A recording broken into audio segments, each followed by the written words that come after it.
So, familiar tayo sa mga sitwasyong naiipit tayo minsan. Pero paano ka nag-stand kung ikaw ay may fear of the Lord?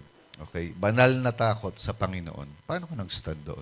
Paano ka iniiwasan mo yung kompromiso?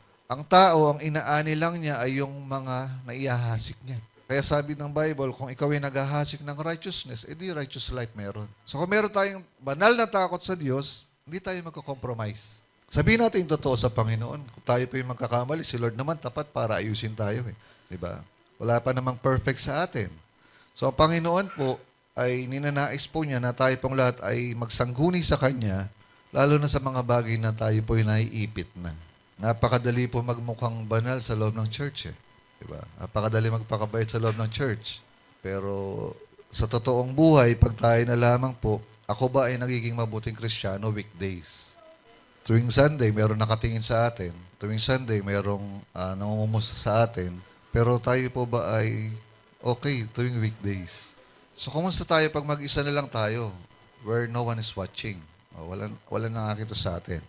So, yung tao po na may banal na takot, yan po ay may maayos na integrity.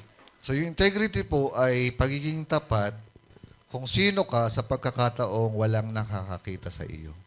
Alam niyo ba guys, habang tayo ay nananatili sa harap ng Panginoon, lalong na-expose yung heart natin. Wala naman natatago sa Panginoon eh. Diba? Lahat yan ay nakikita ng Lord. So remain faithful kahit wala nakakita sa akin.